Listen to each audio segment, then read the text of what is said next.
everyone, a very warm welcome to thorough newspaper analysis for the 19th of April 2024. Now let's quickly proceed and have a look at the pointers of discussion for today.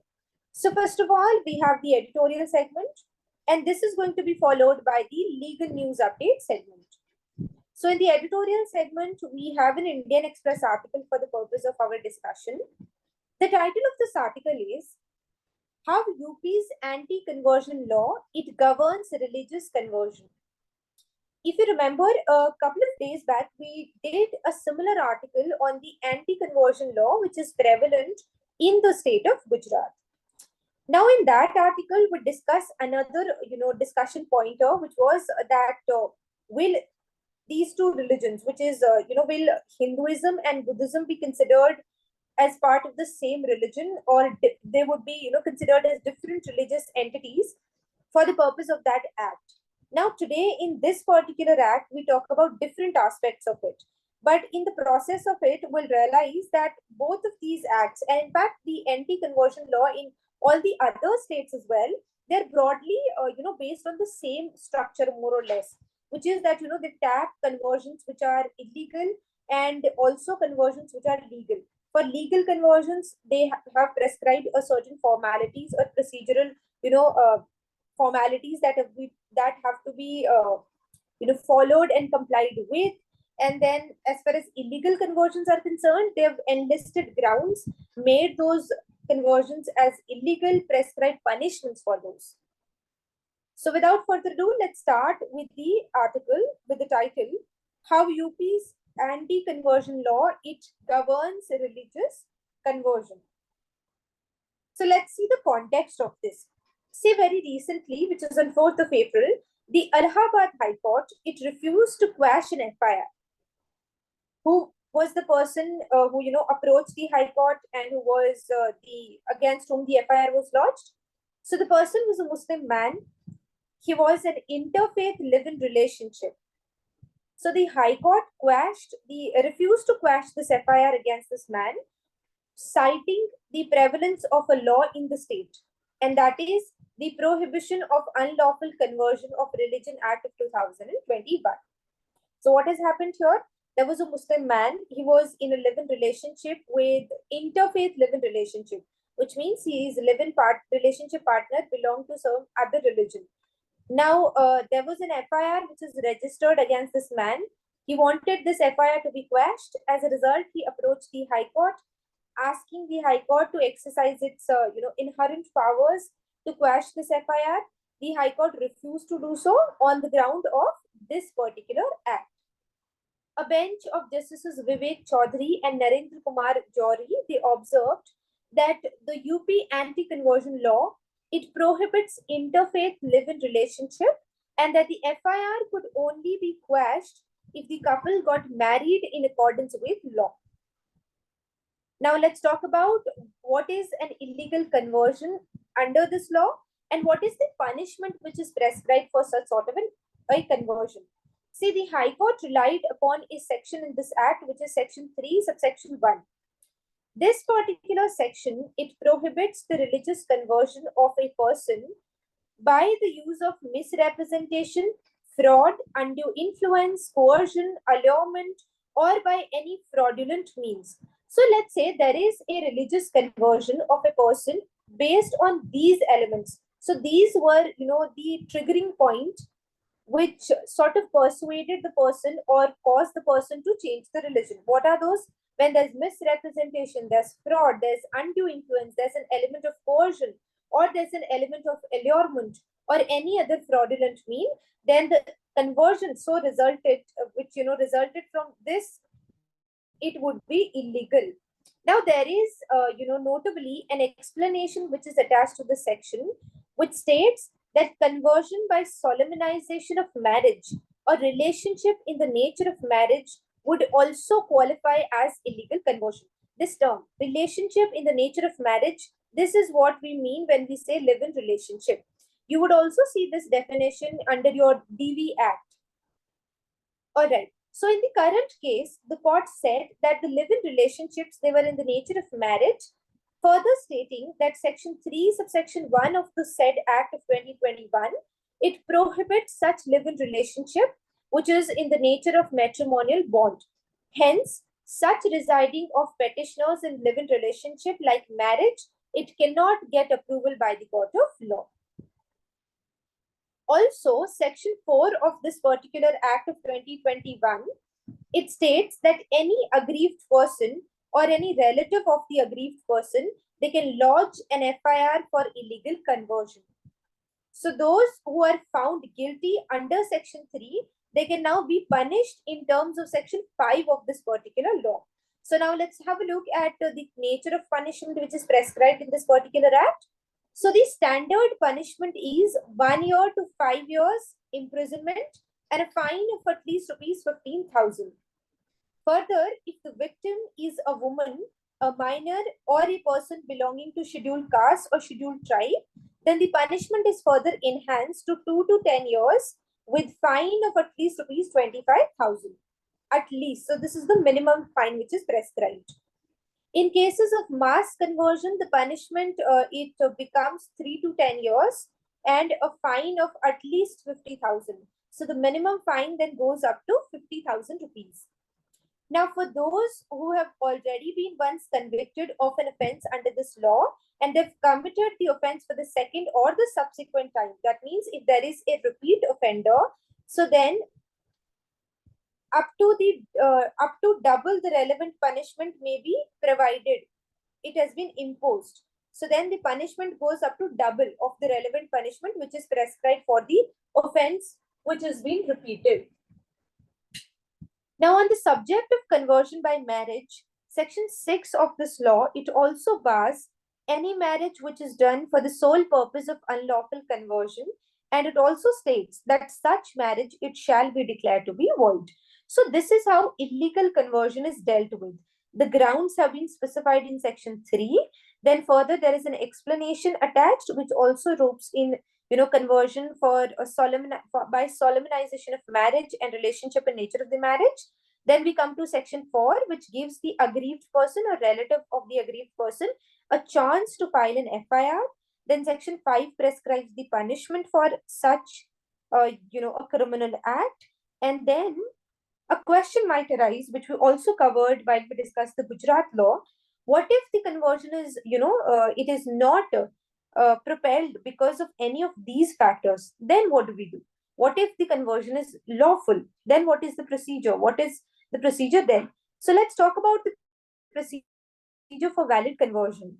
See, the process for valid conversion, it is provided under Section 8 and Section 9 of this particular law. So this requires the person who is converting, he is required to submit 2 declarations to the district magistrate. The first declaration of at least 60 days, it is before the conversion takes place. It is made then. And the second of maximum 60 days. So this is minimum 60 days at least. So by at least you mean minimum 60 days before the conversion takes place. And a second declaration of maximum 60 days after the conversion has taken place. Let's talk about the first conversion and the procedural formalities and its purpose. So the first declaration, it must contain a statement that the individual wishes to convert their religion without any force, without any coercion, any undue influence, any allurement, any misrepresentation. Further, the person who is conducting the conversion ceremony, which is the religious, also called the religious converter, this person must inform the district magistrate 1 month in advance regarding where the ceremony will take place. The magistrate then will have to get this matter inquired by police. So there has to be a police inquiry which is conducted for what purpose? For the purpose of determining the real intention behind this religious conversion. The second declaration, it will include details such as, the date of birth, the permanent address, the father's, or if let's say, there's a married woman, then the husband's name, then prior religion, then religion to which the individual is converting, and the details of the conversion ceremony. After the second declaration is submitted, then the district magistrate will post a copy of this declaration on the notice board for the purpose of recording public objections to this conversion, if any. The law, it also reverses the standard burden of proof in criminal cases. So now we all know that in criminal cases, there is a burden of proof which is on the prosecution, and the prosecution has to discharge this burden of proof beyond reasonable doubt, and then only the onus then it shifts to the accused. And the accused is, considered to be not guilty unless proven guilty. So there's the presumption of innocence. But there are certain special statutes when often this burden is reversed and it is presumed that the accused has committed the concerned offense in the special law. And this is a rebuttable presumption, however. So the accused has an option of, leading evidence and rebutting this presumption. So the accused can anytime come forward, before the court and lead evidence and prove that I did not commit this offense, consent. So here also, under Section 12, the person who has caused the conversion must prove, and we're talking about the person who has caused this conversion. So he has to prove that it was not done on the grounds which are mentioned on in Section 3, subsection 1, which is what? Fraud, misrepresentation, undue influence, coercion, other fraudulent means. So all of these grounds. Now let's talk about whether, these sort of laws, they are facing any challenge, or are there any laws in other states as well.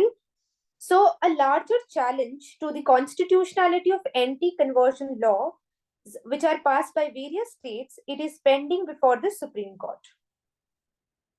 In the year 2020, the organization called Citizens for Justice and Peace, it challenged the Uttarakhand Freedom of Religion Act of 2018 and the predecessor of UP's current anti-conversion law, which is the Uttar Pradesh Prohibition of Unlawful Conversion of Religious Ordinance of 2020. So these were challenged by the CJP. This organization, it has since challenged the UP anti-conversion law as well. As similar statutes, so the current law has also been challenged. Apart from that, similar statutes in the state of Himachal Pradesh, Madhya Pradesh, they've also been challenged. They've also filed a petition to transfer all the challenges to similar laws that are pending before the high courts across the country, so that this apex court can decide on all of these matters at once under, an umbrella petition. While the Supreme Court case it has been pending, challenges have also been filed against the UP anti-conversion law before the Allahabad High Court as well. Here, there is a particular instance. Dr. Rajendra Bihari Lal, he is the Vice Chancellor of the Sam Higginbotham University of Agriculture, Technology and Science. This is in UP itself. He was accused of being involved with the mass conversion of 90 Hindus to Christianity in 2022. Last year, Dr. Lal and 7 others, they challenged Section 3, Section 5 and Section 12 of the UP anti-conversion law, though the High Court refused to stay the law in June 2023, stating that the provisions, they were not glaringly unconstitutional. And with this, we proceed to the national news category for today. Now, start the national news category, and this is the first update here. Wipro announces Malay Joshi as the new CEO for America's One unit. IT company Wipro, it has announced appointment of Malay Joshi as the CEO of Wipro, America's One strategic market unit, and this appointment, it is effective immediately. He's going to succeed, and indeed he's succeeded the present Wipro CEO, Srinivas Pallia, and this person, the outgoing CEO, he headed the market unit from 2021. Kartik Aaryan, he turns ambassador for the Bundesliga Dream India project. Kartik Aaryan, the actor, he turns ambassador for the Bundesliga Dream project. Bundesliga essentially is a football league, a German football league. So this initiative, it will select multiple squads for under 13 and under 15 players to travel to Germany for an immersive training camp experience. This long-term project, it aims to build a brigade of talented Indian players who have the opportunity to test themselves in Bundesliga Youth Academy. This is a very historical moment, and this is something that you may make a note of. This might be important for your exam purposes. Nepal's Dipendra Singh, he creates history to hit 6 sixes in an over. Dipendra Singh Ere, he joins India's Yuvraj Singh and West Indies all-rounder Kiran Pollard to become the third cricketer to hit 6 sixes in an over in the T20 international format. Jain Acharya Lokesh Muni is honored with the American President's Volunteer Award 2024. This is another important update. Jain Acharya Lokesh Muni, he has become the first Indian monk to be honored with the American President's Gold Volunteer Service Award. This award, it recognizes Acharya Lokesh Muni's contribution to the public good and humanity. The American President's Volunteer Service Award, it was established in the year 2003 during the presidency of George Bush. Next up is another update in the category of sports for today. Rohit Sharma, he becomes first Indian to hit 500 T20 sixes. In a remarkable display of power hitting, India and Mumbai Indians star batter Rohit Sharma, he has become the first Indian cricketer to smash, or to say to hit, 500 sixes in T20 format. This historic achievement, it was reached during Rohit's stellar performance in the IPL match against Chennai Super Kings at the Wankhede Stadium. Next up is an update with respect to the author and books category. Salman Rushdie's Memoir Knife, it is released. Acclaimed author Salman Rushdie, he faced a knife-wielding attacker during an arts gathering in 2022 in New York, resulting in severe injuries, including blindness in one eye, and the entire world very shockingly saw and witnessed this particular update. His memoir, which is called Knife, it details this incident. He recounted the harrowing experience of being stabbed at a public event in 2022 and how he overcame the near fatal ordeal.